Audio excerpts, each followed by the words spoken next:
देवळाली प्रवरा येथे एक धक्कादायक आणि संतापजनक प्रकार समोर आला आहे, जिथे एका जावयानेच आपल्या सासऱ्याच्या घरासमोर कथित काळी जादू केल्याचा प्रकार उघडकीस आला आहे. मिळालेल्या माहितीनुसार गुरुवारी मध्यरात्री सुमारे 1 वाजेच्या सुमारास गोविंद गंगाधर पठारे यांच्या घरासमोर 3 ते 4 इसमांनी प्रवेश केला. या इसमांनी घराच्या उंबरठ्यावर लिंबू, हळद, कुंकू, काळी बाहुली ठेवून कथित पूजा विधी सुरू केला. इतकंच नाही तर अंगणात देखील संशयास्पद साहित्य ठेवण्यात आलं होतं. दरम्यान आवाज आल्याने घरातील सदस्य जागे झाले. बाहेर येऊन पाहताच हा प्रकार त्यांच्या लक्षात आला. पठारे कुटुंबियांनी आरडाओरड करताच संबंधित इसम पळून जाण्याचा प्रयत्न करू लागले. मात्र त्यातील एका व्यक्तीला पकडण्यात कुटुंबियांना यश आलं आणि धक्कादायक बाब म्हणजे पकडलेला इसम हा त्यांच्या घरातीलच जावई असल्याचं उघड झालं आहे. काही दिवसांपूर्वीच पठारे कुटुंबातील विवाहित मुलीचा मृत्यू झाला होता. या प्रकरणात तिच्या पती आणि सासऱ्याविरुद्ध गुन्हा दाखल करण्यात आला होता. याचाच राग मनात ठेवून हा प्रकार करण्यात आल्याचा संशय व्यक्त केला जात आहे. घटनास्थळी आढळलेलं साहित्य, नायलॉन दोरी, कुऱ्हाड यामुळे पठारे कुटुंबियांनी जीवितास धोका असल्याची भीती व्यक्त केली आहे. दरम्यान या घटनेची माहिती मिळताच महाराष्ट्र अंधश्रद्धा निर्मूलन समितीचे कार्यकर्ते घटनास्थळी दाखल झाले. त्यांनी कुटुंबियांची भेट घेऊन त्यांना समुपदेशन केलं आणि अशा प्रकारच्या जादूटोण्यामुळे काही होत नसल्याचं स्पष्ट केलं.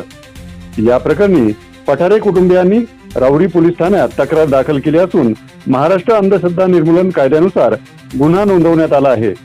समाजात भीती आणि अंधश्रद्धा पसरवणाऱ्या अशा प्रकारांवर कठोर कारवाई व्हावी अशी मागणी आता जोर धरू लागली आहे. काय झालं, मी गोविंद पठारे, कुठं राहता तुम्ही? देवळाली प्रवरा इथं राहतो मी. सदर काल मला ॲम्ब्युलन्सवर 4:12 ड्युटी होती. ती ड्युटी करून मी सर्वसाधारण 12:15 वाजता घरी आलो. परंतु या घटनेची पार्श्वभूमी अशी का 26/4/2025 रोजी माझ्या मुलीचा तिच्या सासरी घातपाताने मृत्यू झाला आणि ती केस न्यायप्रविष्ट आहे.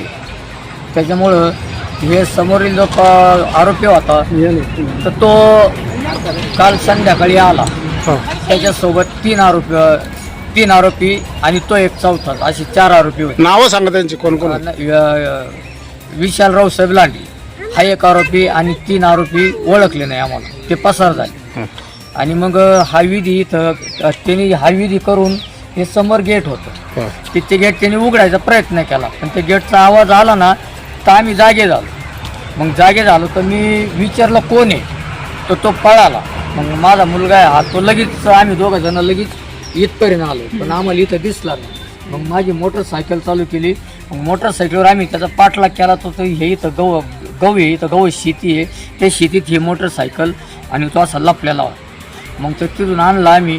मग डिपार्टमेंटला फोन केला, डिपार्टमेंटच्या ताब्यात गेला पोलीस स्टेशन.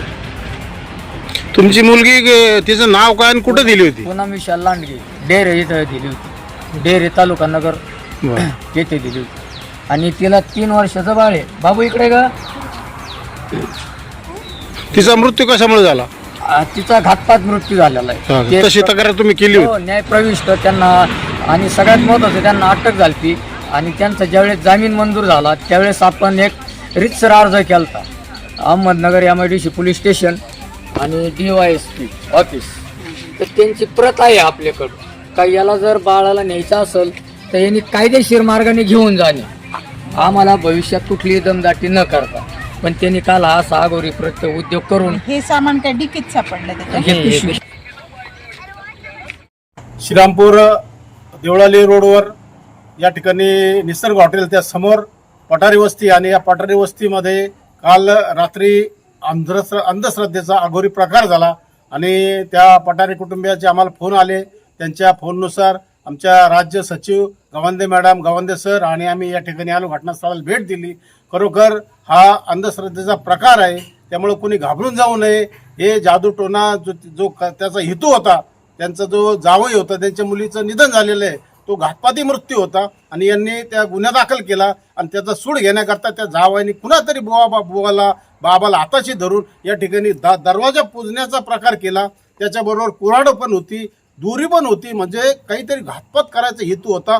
पण या कुटुंबाचं सुदैव की हे जागे झाले, त्यामुळे त्यांनी ते जावायला पकडून पोलिसात ताब्यात दिलं. माझी पोलीस खात्याला विनंती की आपण हे जे असे गावोगाव गल्लोगल्ली खरात बाबा निर्माण झालेले, या खरात बाबावर अंधश्रद्धा निर्माण कायद्यानुसार कारवाई करावी, म्हणजे ही बुवाबाजी थांबेल.